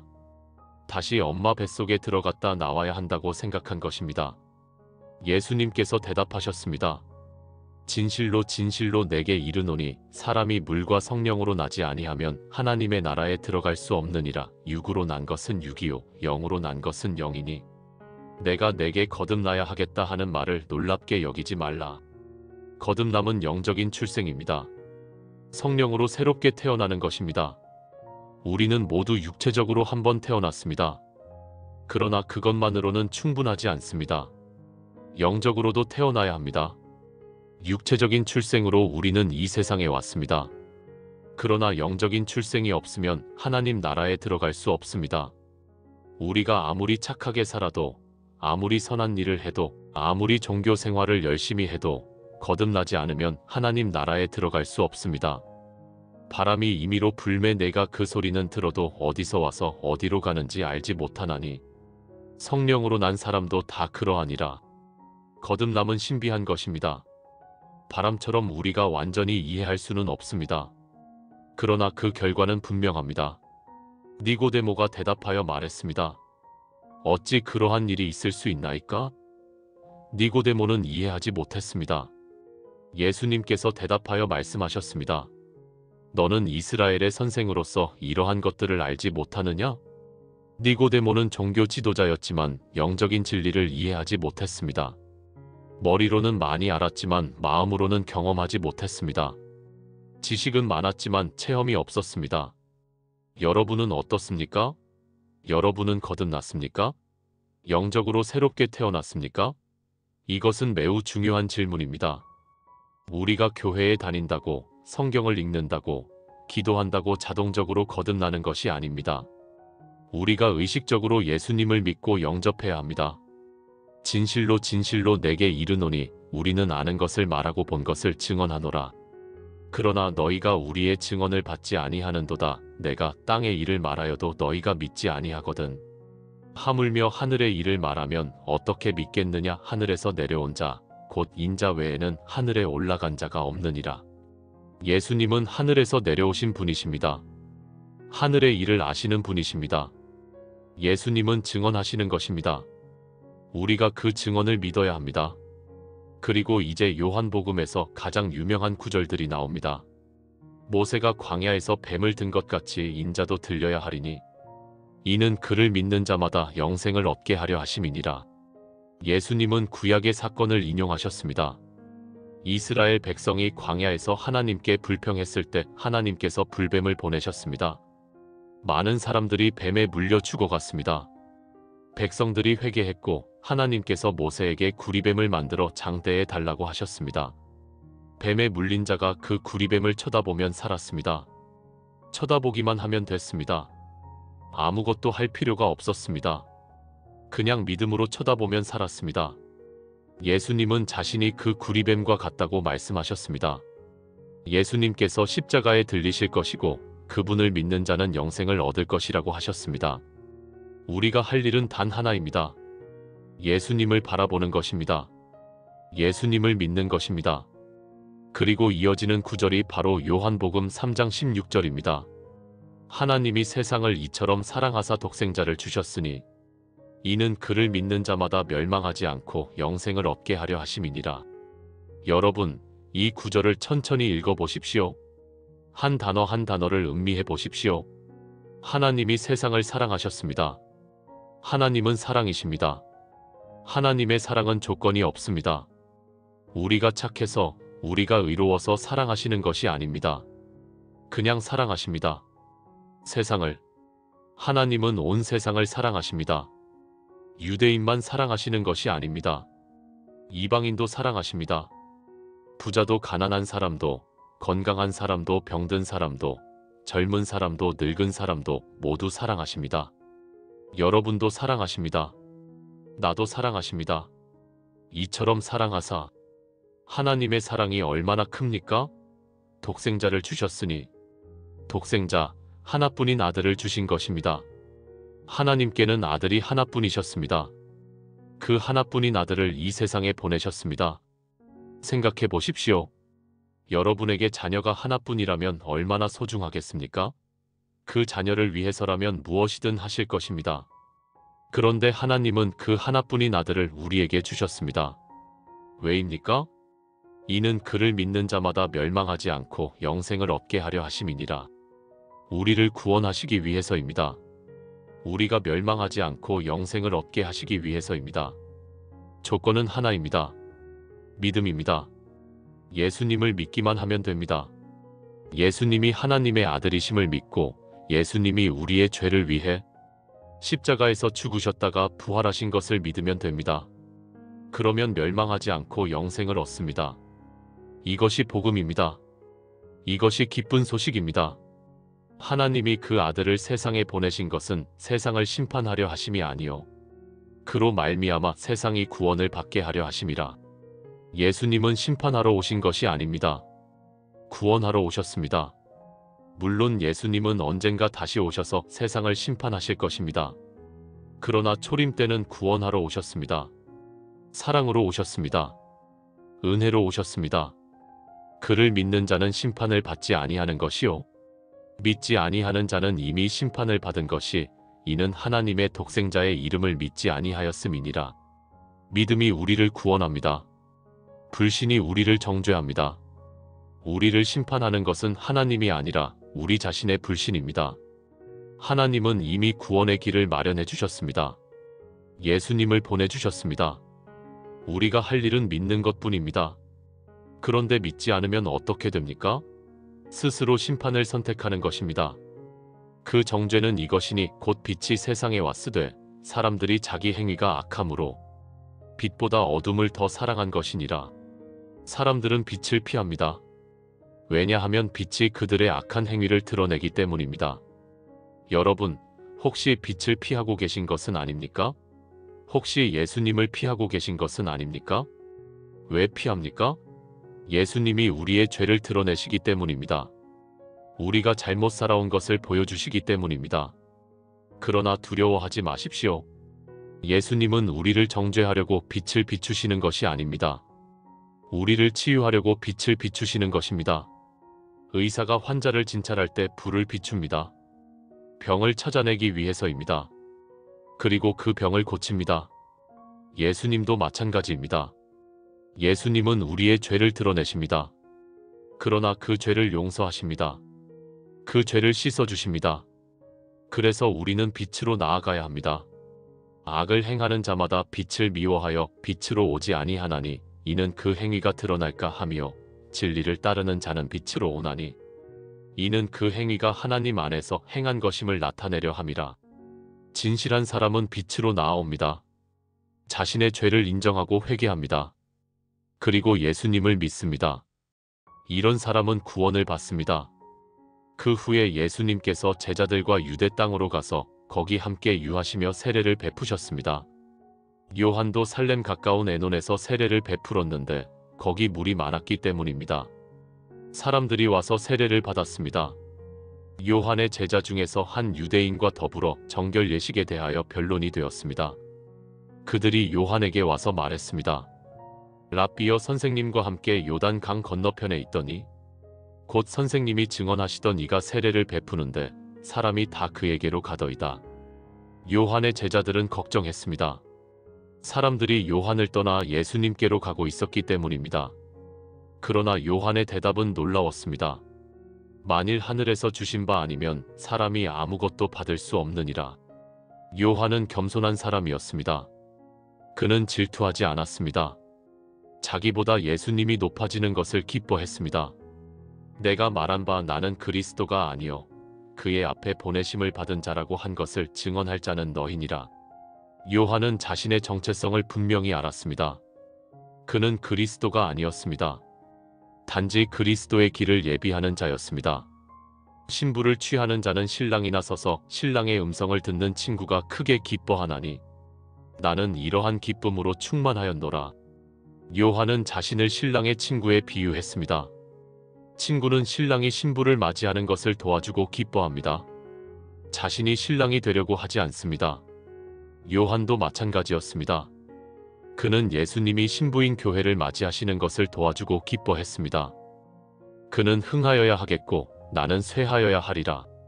이것은 세례 요한의 고백이자 모든 그리스도인의 고백이어야 합니다. 예수님은 높아지셔야 하고 우리는 낮아져야 합니다. 우리의 자아는 줄어들어야 하고 예수님이 우리 안에서 커지셔야 합니다. 사도 바울도 이렇게 말했습니다. 내가 그리스도와 함께 십자가에 못 박혔나니 그런즉 이제는 내가 사는 것이 아니요 오직 내 안에 그리스도께서 사시는 것이라. 위로부터 오시는 이는 만물 위에 계시고 땅에서 난 이는 땅에 속하여 땅에 속한 것을 말하느니라. 하늘로부터 오시는 이는 만물 위에 계시나니 그는 그 보고 들은 것을 증언하되 그의 증언을 받는 자가 없도다. 그의 증언을 받는 자는 하나님을 참되시다 하여 인쳤느니라. 예수님의 증언을 받는 사람은 하나님이 참되시다는 것을 인정하는 것입니다. 하나님이 보내신 이는 하나님의 말씀을 하나니 이는 하나님이 성령을 한량 없이 주심이니라. 아버지께서 아들을 사랑하사 만물을 다 그의 손에 주셨으니 하나님 아버지는 아들 예수님을 사랑하셔서 만물을 그에게 주셨습니다. 아들을 믿는 자에게는 영생이 있고 아들에게 순종하지 아니하는 자는 영생을 보지 못하고 도리어 하나님의 진노가 그 위에 머물러 있느니라. 이것은 매우 중요한 말씀입니다. 예수님을 믿으면 영생이 있습니다. 예수님을 믿지 않으면 하나님의 진노 아래 있습니다. 중간은 없습니다. 우리는 예수님을 믿든지 믿지 않든지 둘 중 하나입니다. 여러분은 어느 쪽에 계십니까? 여러분은 예수님을 믿으십니까? 예수님을 영접하셨습니까? 만약 아직 영접하지 않으셨다면 지금 영접하십시오. 지금이 바로 구원의 때입니다. 이제 요한복음 4장의 아름다운 이야기로 들어갑니다. 예수님께서 요한보다 더 많은 제자를 삼고 세례를 베푼다는 말을 바리새인들이 들었다는 것을 예수님께서 아시고 유대를 떠나 다시 갈릴리로 가실새 사마리아를 지나가셔야 했습니다. 유대인들은 사마리아 사람들을 싫어했습니다. 그들을 혼혈족으로 여기고 무시했습니다. 그래서 유대인들은 갈릴리에서 예루살렘으로 갈 때 사마리아를 피해서 요단강 동쪽으로 돌아갔습니다. 더 멀고 힘든 길이었지만 사마리아 사람들을 만나지 않기 위해 그렇게 했습니다. 그런데 예수님은 사마리아를 지나가셨습니다. 요한은 지나가셔야 했습니다라고 기록합니다. 이것은 단순히 지리적인 필요가 아니었습니다. 영적인 필요였습니다. 사마리아에는 예수님을 만나야 할 한 영혼이 있었습니다. 사마리아 땅 수가라는 동네에 이르셨습니다. 야곱이 그 아들 요셉에게 준 땅이 가까운 곳이었습니다. 거기에 야곱의 우물이 있었습니다. 이 우물은 야곱이 직접 판 우물로 아주 깊은 우물이었습니다.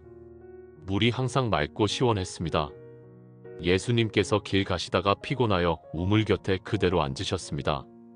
때가 제6시쯤 되었습니다. 정오쯤이었습니다. 태양이 가장 뜨거운 시간이었습니다. 예수님은 사람이셨기 때문에 피곤하셨습니다. 목도 마르셨을 것입니다. 그때 사마리아 여자 한 명이 물을 기르러 왔습니다.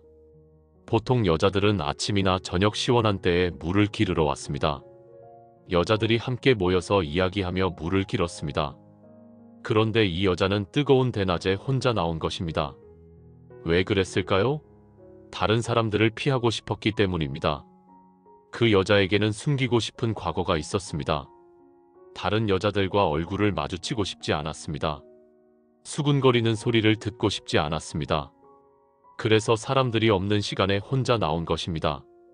예수님께서 그 여자에게 말씀하셨습니다. 물을 좀 달라. 제자들은 먹을 것을 사러 동네에 들어갔고 예수님만 거기 계셨습니다. 사마리아 여자가 놀라며 말했습니다. 당신은 유대인으로서 어찌하여 사마리아 여자인 나에게 물을 달라 하나이까? 이것은 있을 수 없는 일이었습니다. 첫째, 유대인 남자가 사마리아 여자에게 말을 거는 것 자체가 파격적이었습니다. 유대인들은 사마리아 사람들과 상종하지 않았기 때문입니다. 둘째, 남자가 여자에게 혼자 말을 거는 것도 당시 문화에서는 적절하지 않았습니다. 그러나 예수님은 그런 문화적 장벽을 뛰어넘으셨습니다. 예수님께는 유대인도 사마리아인도 없었습니다. 남자도 여자도 없었습니다. 모두 하나님의 사랑을 받아야 할 소중한 영혼들이었습니다. 예수님께서 대답하여 말씀하셨습니다. 내가 만일 하나님의 선물과 또 내게 물 좀 달라 하는 이가 누구인 줄 알았더라면 내가 그에게 구하였을 것이요 그가 생수를 내게 주었으리라. 생수, 이것은 무엇을 의미합니까? 단순히 깨끗한 물이 아닙니다. 생수는 영원한 생명을 주는 물을 의미합니다. 영혼의 목마름을 해결하는 물입니다. 여자가 말했습니다.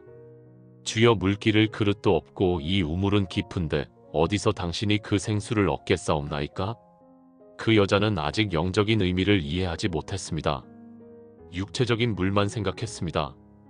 우리 조상 야곱이 이 우물을 우리에게 주셨고 또 여기서 자기와 자기 아들들과 짐승이 다 마셨는데 당신이 야곱보다 더 크니이까? 그 여자는 약간 비꼬는 투로 말했습니다. 당신이 우리 조상 야곱보다 더 위대하다는 말씀입니까? 예수님께서 대답하여 말씀하셨습니다. 이 물을 마시는 자마다 다시 목마르려니와 내가 주는 물을 마시는 자는 영원히 목마르지 아니하리니 내가 주는 물은 그 속에서 영생하도록 솟아나는 샘물이 되리라. 여러분, 이 말씀을 생각해 보십시오. 육체적인 물은 목마름을 잠시 해결할 뿐입니다. 물을 마셔도 몇 시간 지나면 다시 목마릅니다. 그래서 계속 물을 마셔야 합니다. 이것은 우리 인생의 많은 것들과 같습니다. 돈을 벌어도 또 더 벌고 싶어집니다. 명예를 얻어도 만족하지 못합니다.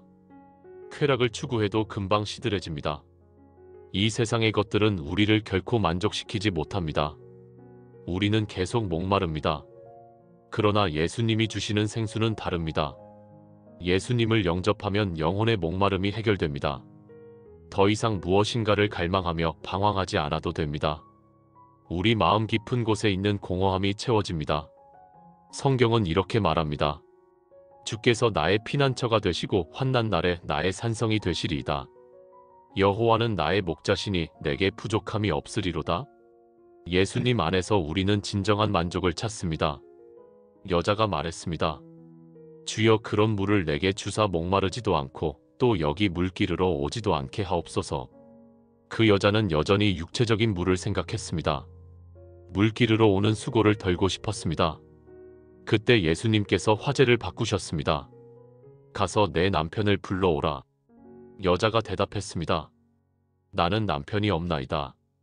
짧은 대답이었습니다. 더 이상 이야기하고 싶지 않다는 듯한 대답이었습니다. 예수님께서 말씀하셨습니다. 내가 남편이 없다 하는 말이 옳도다. 너에게 남편 5이 있었고 지금 있는 자도 내 남편이 아니니 내 말이 참되도다. 예수님은 그 여자의 모든 과거를 아셨습니다. 그 여자는 5번 결혼했습니다. 그리고 지금은 결혼하지 않은 남자와 살고 있었습니다. 당시 사회에서 이것은 매우 수치스러운 일이었습니다. 왜 그 여자는 5번이나 결혼했을까요? 어쩌면 처음 결혼은 행복하게 시작했을 것입니다. 그러나 어떤 이유로든 깨졌습니다. 그리고 다시 결혼했습니다. 이번에는 행복하리라 기대했습니다. 그러나 또 깨졌습니다. 이렇게 5번을 반복했습니다. 그때마다 그 여자는 생각했을 것입니다. 이번에는 다를 거야. 이번에는 행복할 거야. 그러나 매번 실망했습니다. 그리고 이제는 지쳐서 결혼도 하지 않고 그냥 살고 있었습니다. 이 여자의 모습은 우리 모두의 모습이 아닙니까? 우리도 계속 무언가를 추구합니다. 이것이 나를 행복하게 해줄 거야. 저것이 나를 만족시킬 거야 하면서 말입니다. 그러나 매번 실망합니다. 이 세상의 것들은 우리를 결코 채워주지 못하기 때문입니다.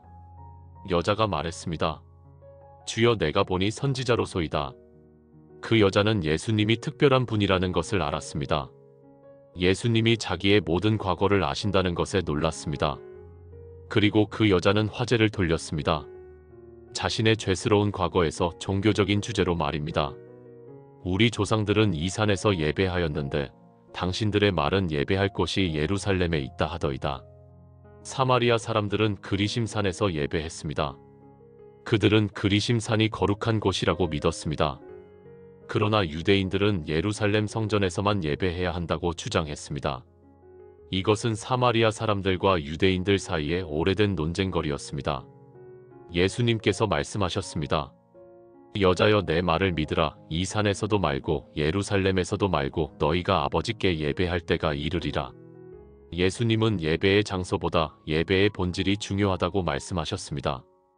너희는 알지 못하는 것을 예배하고 우리는 아는 것을 예배하노니 이는 구원이 유대인에게서 남이라. 구원은 유대인에게서 나옵니다. 메시아는 유대인으로 오셨습니다. 예수님도 유대인이셨습니다. 아버지께 참되게 예배하는 자들은 영과 진리로 예배할 때가 오나니 곧 이때라. 아버지께서는 자기에게 이렇게 예배하는 자들을 찾으시느니라. 참된 예배는 영과 진리로 드리는 예배입니다. 영으로 예배한다는 것은 마음으로 예배한다는 뜻입니다. 형식적으로 드리는 것이 아니라 진심으로 드리는 것입니다.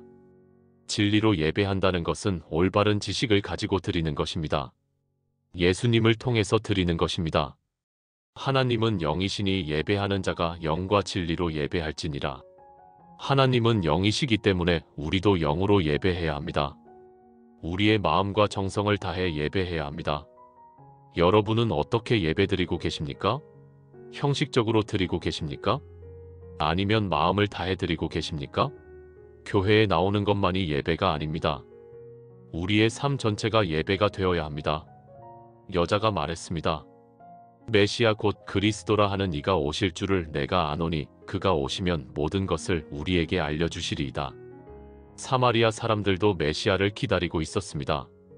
구약 성경의 처음 5권 모세오경만을 경전으로 인정했지만 그 안에서 메시아에 대한 약속을 발견했습니다. 예수님께서 말씀하셨습니다.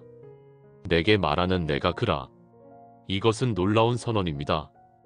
예수님께서 자신이 메시아라고 분명하게 밝히신 것입니다. 예수님은 보통 사람들에게 자신이 메시아라고 직접 말씀하지 않으셨습니다. 사람들이 오해할 수 있었기 때문입니다. 그런데 이 사마리아 여인에게는 분명하게 말씀하셨습니다. 내게 말하는 내가 그라. 나, 바로 지금 내 앞에 서서 너와 이야기하고 있는 내가 메시아다. 내가 기다리던 그 구원자가 바로 나다. 이때에 제자들이 돌아와서 예수님께서 여자와 말씀하시는 것을 이상히 여겼습니다. 그러나 무엇을 구하시나이까 또는 어찌하여 그와 말씀하시나이까 묻는 자가 없었습니다. 제자들은 예수님을 신뢰했습니다. 예수님이 하시는 일에는 다 이유가 있다는 것을 알았습니다. 여자가 물동이를 버려두고 동네로 들어가서 사람들에게 말했습니다. 내가 행한 모든 일을 내게 말한 사람을 와서 보라. 이는 그리스도가 아니냐? 그 여자는 변화되었습니다. 사람들을 피하던 여자가 이제 사람들을 찾아갔습니다. 그 여자는 전도자가 되었습니다. 자신이 만난 예수님을 다른 사람들에게 전했습니다. 와서 보라. 이것은 빌립이 나다나엘에게 했던 말과 같습니다. 논쟁하지 말고 직접 와서 보라는 것입니다. 내가 행한 모든 일을 내게 말한 사람을. 그 여자는 자신의 수치스러운 과거를 감추지 않았습니다. 오히려 그것을 증거로 사용했습니다. 예수님이 자기의 모든 과거를 아신다는 것, 그것이 예수님이 특별한 분이라는 증거였습니다. 우리도 이렇게 솔직해야 합니다. 우리의 과거를 감추려고 하지 말고 오히려 하나님의 은혜를 증거하는 도구로 사용해야 합니다. 하나님께서 우리 같은 죄인을 구원하신 것, 그것이 바로 하나님의 놀라운 은혜입니다. 그들이 동네에서 나와 예수님께로 오고 있었습니다. 그 사이에 제자들이 청하여 말했습니다. 랍비여 잡수소서. 제자들은 동네에서 먹을 것을 사왔습니다. 예수님께 드렸습니다. 그러나 예수님께서 말씀하셨습니다. 내게는 너희가 알지 못하는 먹을 양식이 있느니라. 제자들이 서로 말했습니다. 누가 잡수실 것을 갖다 드렸는가? 제자들은 육체적인 음식을 생각했습니다. 예수님께서 말씀하셨습니다. 나의 양식은 나를 보내신 이의 뜻을 행하며 그의 일을 온전히 이루는 이것이니라. 예수님의 양식은 하나님의 뜻을 행하는 것이었습니다. 영혼을 구원하는 것이었습니다. 예수님은 지금 막한 영혼을 구원하셨습니다. 사마리아 여인을 만나 그녀에게 영생의 물을 주셨습니다. 그것이 예수님께는 음식보다 더 큰 기쁨이었습니다. 그것이 예수님께 힘을 주었습니다.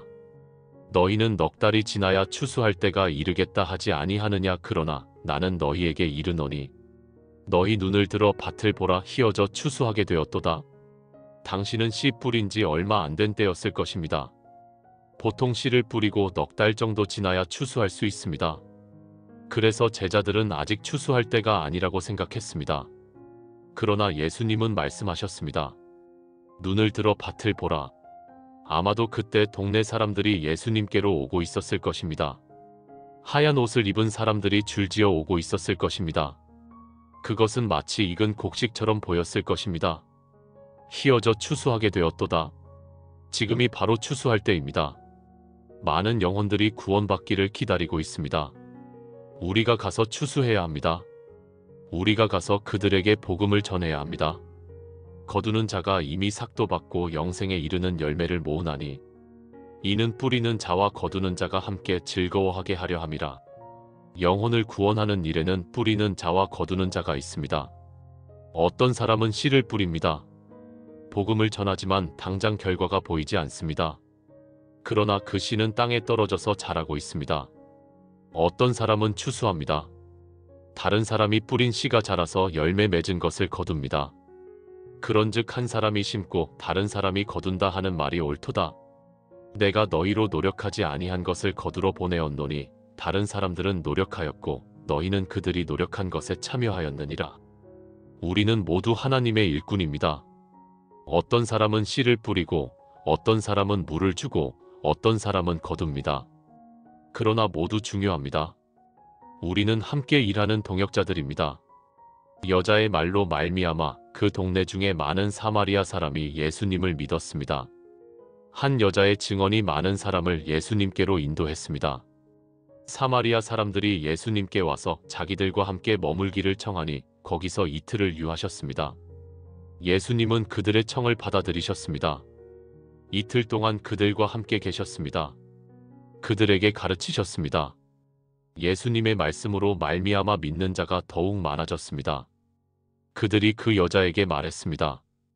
이제 우리가 믿는 것은 내 말로 인함이 아니니 이는 우리가 친히 듣고 그가 참으로 세상의 구주이심을 알미라. 처음에는 여자의 증언을 듣고 믿었습니다. 그러나 이제는 예수님을 직접 만나고 직접 들었습니다. 그래서 더 확실하게 믿게 되었습니다. 이것이 신앙의 성장입니다. 처음에는 다른 사람의 증언을 듣고 믿습니다. 부모님의 신앙, 목사님의 설교를 듣고 믿습니다. 그러나 점점 자라면서 예수님을 직접 만나게 됩니다. 예수님을 직접 경험하게 됩니다. 그때 우리의 믿음은 더욱 견고해집니다. 이틀이 지남에 예수님께서 거기를 떠나 갈릴리로 가시며 친히 증언하시기를 선지자가 고향에서는 높임을 받지 못한다 하시고 갈릴리에 이르심에 갈릴리 사람들이 그를 영접했습니다. 예수님께서 다시 갈릴리 가나에 이르시니 전에 물로 포도주를 만드신 곳입니다. 왕의 신하가 있어 그의 아들이 가버나움에서 병들었습니다. 그 신하는 헤롯 왕을 섬기는 고위 관리였을 것입니다. 부귀영화를 누리던 사람이었습니다. 그러나 그의 아들이 병들었습니다. 돈으로도 권력으로도 해결할 수 없는 문제였습니다. 최고의 의사들을 불러봤지만 소용없었습니다. 아들은 점점 더 심하게 앓았습니다. 거의 죽게 되었습니다. 그때 그 신하는 예수님에 대한 소문을 들었습니다. 예수님께서 유대에서 갈릴리로 오셨다는 소문을 들었습니다. 그는 희망을 품었습니다. 혹시 예수님이 내 아들을 고쳐주실 수 있지 않을까? 그 신하는 예수님께 가서 청했습니다. 내려오셔서 그의 아들의 병을 고쳐주시기를 구했으니 그의 아들이 거의 죽게 되었기 때문입니다. 가나에서 가버나움까지는 약 30km 거리였습니다. 하루 종일 걸어야 하는 거리였습니다. 예수님께서 그에게 말씀하셨습니다. 너희는 표적과 기사를 보지 못하면 도무지 믿지 아니하리라. 이것은 약간 책망하시는 말씀처럼 들립니다. 사람들은 기적을 보아야만 믿습니다. 기적이 없으면 믿지 않습니다. 그러나 참된 믿음은 기적을 보기 전에 믿는 것입니다. 증거가 없어도 믿는 것입니다. 예수님은 나중에 부활하신 후 도마에게 이렇게 말씀하셨습니다. 너는 나를 본 고로 믿느냐? 보지 못하고 믿는 자들은 복되도다. 신하가 말했습니다. 주여, 내 아이가 죽기 전에 내려오소서.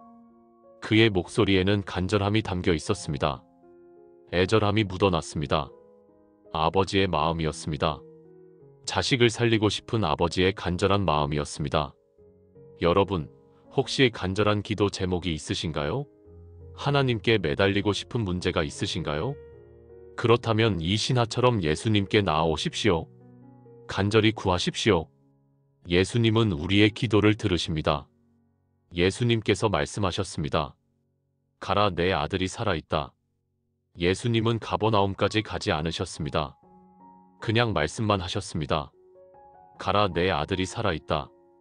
그 말씀이 전부였습니다.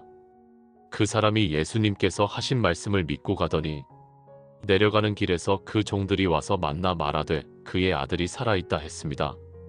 그 사람은 예수님의 말씀을 믿었습니다. 아무 증거도 없었습니다. 예수님이 가버나움까지 가신 것도 아니었습니다. 아들을 만지신 것도 아니었습니다. 그냥 말씀만 하셨습니다. 그러나 그 사람은 믿었습니다. 예수님의 말씀을 신뢰했습니다. 그리고 집으로 돌아갔습니다. 이것이 믿음입니다. 보지 못하는 것들의 실상이요, 바라는 것들의 증거입니다. 그 낮기 시작한 시각을 물으니 어제 제7시에 열기가 떨어졌다고 했습니다. 그의 아버지가 예수님께서 내 아들이 살아있다 말씀하신 그 시각인 줄 알고 자기와 그 온 집안이 다 믿었습니다. 예수님께서 말씀하신 바로 그 시각에 아들의 병이 나았습니다. 30km 떨어진 곳에서 예수님께서 말씀만 하셨는데 아들이 나았습니다. 예수님의 말씀에는 능력이 있습니다. 예수님의 말씀은 창조의 능력이 있습니다. 창세기를 보십시오. 하나님께서 빛이 있으라 하시니 빛이 있었습니다. 말씀으로 천지를 창조하셨습니다. 예수님도 마찬가지입니다. 예수님의 말씀에는 창조의 능력이 있습니다. 치유의 능력이 있습니다. 이것은 예수님께서 유대에서 갈릴리로 오신 후에 행하신 두 번째 표적입니다. 첫 번째 표적은 물을 포도주로 만드신 것이었습니다. 두 번째 표적은 멀리 떨어진 곳에서 신하의 아들을 고치신 것입니다. 이 두 표적은 무엇을 가르쳐 줍니까? 첫 번째 표적은 예수님께서 창조주 하나님이시라는 것을 보여줍니다. 물의 성질을 바꾸실 수 있는 분이십니다.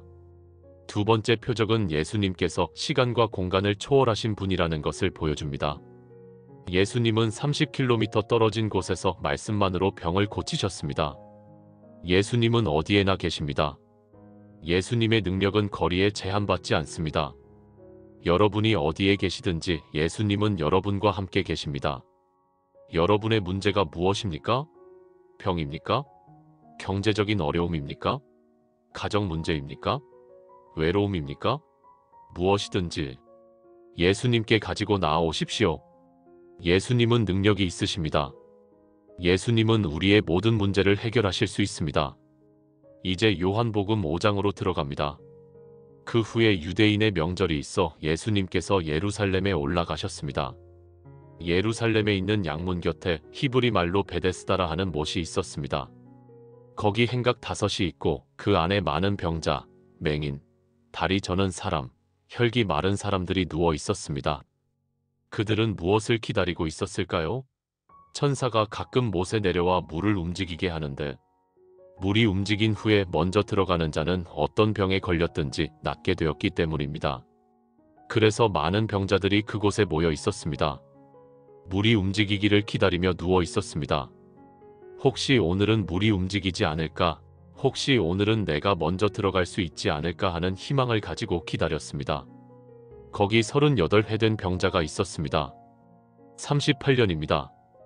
여러분이 태어나기도 전부터 병들어 있던 사람입니다. 청년 시절을 병상에서 보냈습니다. 장년 시절도 병상에서 보냈습니다. 이제 노년이 되어가고 있었습니다. 38년 동안 그 사람은 무엇을 했을까요? 희망을 가지고 기다렸습니다. 처음에는 기대가 컸을 것입니다. 곧 나을 거야. 곧 물이 움직일 거야. 곧 내가 먼저 들어갈 수 있을 거야. 그러나 시간이 지날수록 희망은 사라졌습니다. 38년이 지났습니다. 그는 이제 지쳤습니다. 실망했습니다. 포기했습니다. 아마도 그는 생각했을 것입니다. 나는 평생 이렇게 살다가 죽는구나. 나는 결코 나을 수 없구나. 예수님께서 그 누운 것을 보시고 병이 벌써 오래된 줄 아시고 물으셨습니다. 내가 낫고자 하느냐? 또 이상한 질문처럼 들립니다. 병자가 낫기를 원하는 것은 당연한 것 아닙니까? 그러나 이것은 중요한 질문입니다.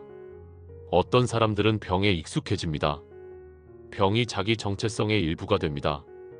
병 때문에 동정을 받고 병 때문에 책임을 면제받습니다. 그래서 무의식적으로 병을 붙잡고 있습니다. 예수님은 그 사람의 의지를 확인하고 싶으셨습니다. 정말로 낫기를 원하는가?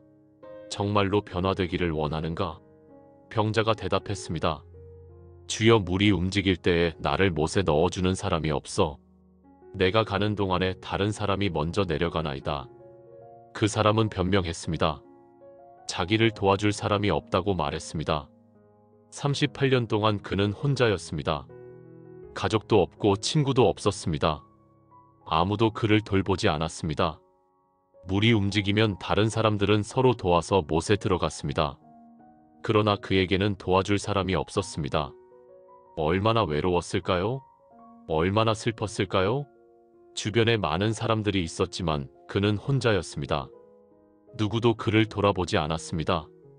혹시 여러분도 외롭지 않으신가요? 주변에 사람들은 많은데 혼자라고 느끼지 않으신가요? 예수님께서 그에게 말씀하셨습니다. 일어나 내 자리를 들고 걸어가라. 놀라운 명령입니다. 38년 동안 걷지 못한 사람에게 일어나라고 하신 것입니다. 불가능한 명령처럼 보입니다. 그러나 예수님의 명령에는 능력이 함께 옵니다.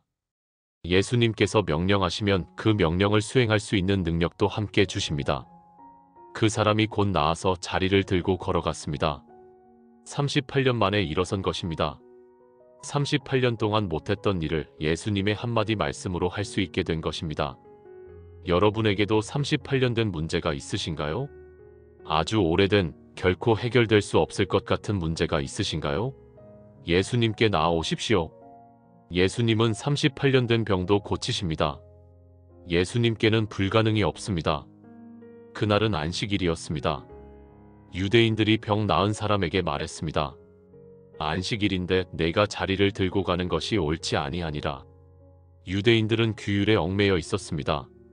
38년 된 병자가 나은 것을 기뻐하지 않고 안식일에 자리를 들고 간다고 비난했습니다. 그들은 무엇이 중요한지 보지 못했습니다. 하나님의 사랑을 보지 못했습니다. 하나님의 능력을 보지 못했습니다. 그저 규칙만 보았습니다. 율법의 조문만 보았습니다. 우리도 때로 이렇게 됩니다. 형식에 얽매여서 본질을 보지 못합니다. 규칙을 지키는 것이 사람을 사랑하는 것보다 더 중요하다고 생각합니다. 그러나 예수님은 말씀하셨습니다. 안식일이 사람을 위하여 있는 것이요 사람이 안식일을 위하여 있는 것이 아니니라. 그가 대답했습니다. 나를 낫게 한 그가 자리를 들고 걸어가라 하더라. 유대인들이 물었습니다. 너에게 자리를 들고 걸어가라 한 사람이 누구냐? 고침을 받은 사람은 그가 누구인지 알지 못했습니다. 그곳에 사람이 많았고 예수님께서 이미 피하셨기 때문입니다. 그 후에 예수님께서 성전에서 그 사람을 만나 말씀하셨습니다. 보라, 내가 나았으니 더 심한 것이 생기지 않게 다시는 죄를 범하지 말라. 예수님은 그 사람의 병이 죄와 관련이 있다는 것을 암시하셨습니다. 물론 모든 병이 죄 때문인 것은 아닙니다. 요한복음 9장에서 예수님은 날 때부터 맹인된 사람에 대해 이 사람이나 그 부모의 죄로 인한 것이 아니라 그에게서 하나님이 하시는 일을 나타내고자 하심이라고 말씀하셨습니다. 그러나 때로는 죄가 질병을 일으킵니다. 죄는 우리 몸과 마음과 영혼을 병들게 합니다. 그래서 예수님은 경고하셨습니다. 다시는 죄를 범하지 말라. 육체의 병보다 더 무서운 것이 영혼의 병입니다. 그 사람이 유대인들에게 가서 자기를 낫게 한 이는 예수님이라고 말했습니다. 그러므로 안식일에 이런 일을 행하신다 하여 유대인들이 예수님을 박해하기 시작했습니다. 예수님께서 그들에게 대답하셨습니다. 내 아버지께서 이제까지 일하시니 나도 일한다. 하나님은 안식일에도 일하십니다. 하나님은 쉬지 않으시고 우주를 유지하시고 인간을 돌보십니다. 예수님도 하나님처럼 안식일에도 선한 일을 하셨습니다. 유대인들이 이로 말미암아 더욱 예수님을 죽이고자 하니 이는 안식일을 범할 뿐만 아니라 하나님을 자기의 친아버지라 하여 자기를 하나님과 동등으로 삼으심이었습니다. 유대인들은 예수님이 자신을 하나님과 동등하게 만든다고 생각했습니다. 그리고 그것은 맞았습니다. 예수님은 실제로 하나님과 동등하셨습니다. 예수님은 하나님이셨습니다. 그러나 유대인들은 이것을 받아들일 수 없었습니다. 그래서 예수님을 죽이려고 했습니다. 예수님께서 그들에게 말씀하셨습니다. 진실로 진실로 너희에게 이르노니 아들이 아버지께서 하시는 일을 보지 않고는 아무것도 스스로 할 수 없나니 아버지께서 행하시는 그것을 아들도 그와 같이 행하느니라. 예수님은 하나님 아버지와 완전한 연합 속에 계십니다. 아버지가 하시는 일을 아들도 하십니다. 아버지께서 아들을 사랑하사 자기가 행하시는 것을 다 아들에게 보이시고 또 그보다 더 큰 일을 보이사 너희로 놀랍게 여기게 하시리라. 아버지께서 죽은 자들을 일으켜 살리심같이 아들도 자기가 원하는 자들을 살리느니라. 예수님은 죽은 자를 살리는 권세가 있으십니다. 나중에 예수님은 나사로를 살리셨습니다. 죽은 지 나흘이나 된 나사로를 무덤에서 불러내셨습니다. 아버지께서 아무도 심판하지 아니하시고 심판을 다 아들에게 맡기셨으니 이는 모든 사람으로 아버지를 공경하는 것 같이 아들을 공경하게 하려 하심이라. 아들을 공경하지 아니하는 자는 그를 보내신 아버지도 공경하지 아니하느니라. 예수님을 공경하는 것이 하나님을 공경하는 것입니다. 예수님을 거부하는 것이 하나님을 거부하는 것입니다. 예수님과 하나님은 하나이시기 때문입니다. 진실로 진실로 내가 너희에게 이르노니 내 말을 듣고 또 나 보내신 이를 믿는 자는 영생을 얻었고 심판에 이르지 아니하나니 사망에서 생명으로 옮겼느니라. 이것은 얼마나 놀라운 약속입니까? 예수님의 말씀을 듣고 믿기만 하면 영생을 얻습니다. 심판을 받지 않습니다. 사망에서 생명으로 옮겨집니다. 이것이 복음입니다. 진실로 진실로 내가 너희에게 이르노니 죽은 자들이 하나님의 아들의 음성을 들을 때가 오나니 곧 이때라 듣는 자는 살아나리라. 영적으로 죽은 자들이 예수님의 음성을 듣고 살아납니다. 우리는 모두 영적으로 죽어 있었습니다. 죄 가운데 죽어 있었습니다. 그러나 예수님의 음성을 들었습니다. 복음을 들었습니다. 그리고 살아났습니다. 영적으로 새롭게 태어났습니다. 아버지께서 자기 속에 생명이 있음같이 아들에게도 생명을 주어 그 속에 있게 하셨고 또 인자됨으로 말미암아 심판하는 권한을 주셨느니라. 이를 놀랍게 여기지 말라. 무덤 속에 있는 자가 다 그의 음성을 들을 때가 오나니 선한 일을 행한 자는 생명의 부활로 악한 일을 행한 자는 심판의 부활로 나오리라. 예수님은 마지막 날에 모든 죽은 자를 부활시키실 것입니다. 그리고 선한 자와 악한 자를 구별하실 것입니다. 선한 자는 영생으로 악한 자는 심판으로 나아갈 것입니다. 여러분은 어디로 가시겠습니까? 생명의 부활입니까? 심판의 부활입니까? 지금 예수님을 믿으십시오. 지금 예수님을 영접하십시오. 그러면 생명의 부활에 참여하게 될 것입니다. 요한복음의 이야기는 계속됩니다. 예수님은 계속해서 표적을 행하시고 가르치십니다. 그리고 점점 더 많은 사람들이 예수님을 따릅니다. 그러나 동시에 종교 지도자들의 반대도 점점 더 심해집니다. 그럼에도 불구하고 예수님은 자신의 사명을 계속 수행하십니다. 하나님 아버지의 뜻을 행하십니다. 잃어버린 영혼들을 찾아 구원하십니다. 이것이 예수님이 이 땅에 오신 목적입니다. 여러분, 오늘 밤 우리는 요한복음의 처음 5장을 함께 읽었습니다. 예수님이 누구신지 보았습니다. 예수님이 무엇을 하셨는지 보았습니다. 예수님께서 어떻게 사람들을 변화시키셨는지 보았습니다. 물을 포도주로 만드셨습니다. 니고데모에게 거듭남을 가르치셨습니다. 사마리아 여인에게 생수를 주셨습니다. 신하의 아들을 고치셨습니다. 38년 된 병자를 일으키셨습니다. 이 모든 이야기가 우리에게 말해줍니다. 예수님은 우리를 변화시키실 수 있다고 말입니다. 우리의 평범한 인생을 기쁨의 인생으로, 우리의 죽은 영혼을 살아있는 영혼으로, 우리의 병든 몸을 건강한 몸으로 바꾸실 수 있다고 말입니다. 예수님은 지금도 살아계십니다. 예수님은 지금도 역사하십니다. 예수님은 지금도 여러분을 부르십니다. 내게 오라 수고하고 무거운 짐진 자들아, 내가 너희를 쉬게 하리라. 여러분, 예수님께 나아오십시오. 여러분의 모든 짐을 예수님께 맡기십시오. 여러분의 모든 문제를 예수님께 가지고 나아오십시오.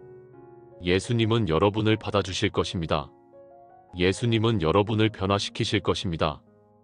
요한복음의 목적을 기억하십시오. 이것을 기록함은 너희로 예수께서 하나님의 아들 그리스도이심을 믿게 하려 함이요. 또 너희로 믿고 그 이름을 힘입어 생명을 얻게 하려 함이니라. 오늘 밤 예수님을 믿으십시오. 예수님이 하나님의 아들이심을 믿으십시오. 예수님이 여러분의 죄를 위해 십자가에서 죽으셨다가 부활하신 것을 믿으십시오. 그러면 여러분은 영생을 얻을 것입니다. 이것이 복음입니다. 이것이 기쁜 소식입니다. 이것이 요한복음이 우리에게 전하는 메시지입니다. 예수님을 믿으십시오. 그리고 영원한 생명을 얻으십시오. 오늘 밤 여러분과 함께 이 귀한 시간을 보낼 수 있어서 감사합니다. 하나님께서 여러분을 축복하시기를 기도합니다. 예수님의 사랑이 여러분의 마음에 가득하시기를 기도합니다. 성령님께서 여러분을 인도하시기를 기도합니다. 잘 주무시고 내일 아침 새로운 힘으로 일어나시기를 바랍니다. 예수님의 이름으로 기도합니다. 아멘.